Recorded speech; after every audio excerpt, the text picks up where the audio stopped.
विश्वेशसो सकल विश्वतणा विधाता दाता तमे सकल मंगल शांति दाता माटे तमारु करुणा निधि सत्य नाम साष्टांगनाथ तमने करूं प्रणाम अज्ञान पाश करुणा करि कापि नाखो निश्चय प्रभु तव पदे मम वृत्ति राखो भक्तोनुपालन करो प्रभु सर्वयाम साष्टांगनाथ तमने करूं प्रणाम जन्म्या कौशल देश वेश बटुनो लय तीर्थ माही फर्या रामानंद मळा सधर्म चलव्यो यज्ञादि मोटा कर्या मोटा दामर चारया गढपुरे बेदेश गादी करी अंत ध्यान थया लीला हरितणी संक्षेप उचरी आवी अक्षरधामधी अवनिमा जे देहधारी थया आप्या सुखय पार भक्त जनने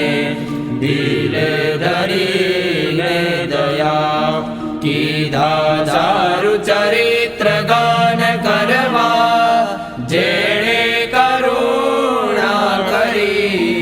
बंधो मंगल मूर्ति उरधरी सर्वोपरि श्री हरि निजाश्रितानां सकलार्तिहन्ता सधर्म भक्तिरवनं विधाता दाता सुखानां मनसेप्सितानां तनोतु कृष्णो किल मङ्गलं न त्वमेव माता च पिता त्वमेव त्वमेव बन्धु च सखा त्वमेव त्वमेव विद्या द्रविणं त्वमेव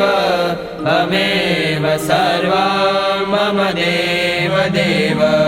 कायेन वाचा मनसेन्द्रियैर्वा बुद्ध्यात्मना वा प्रकृते स्वभावात् करोमि अद्य सकलं परस्मै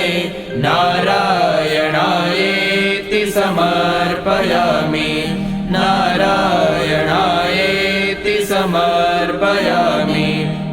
जे उत्पत्ति तथा स्थिति लय करे वेदो स्तुति उच्चरे जेनारोमसु छिद्रमायणुसमा ब्रह्मांड कोटि फरे माया काल रवि शशि सुरगणो आज्ञानलोपेक्षणो एवाक्षरधामनायधिपति श्री स्वामिनारायण श्री स्वामिनारायण।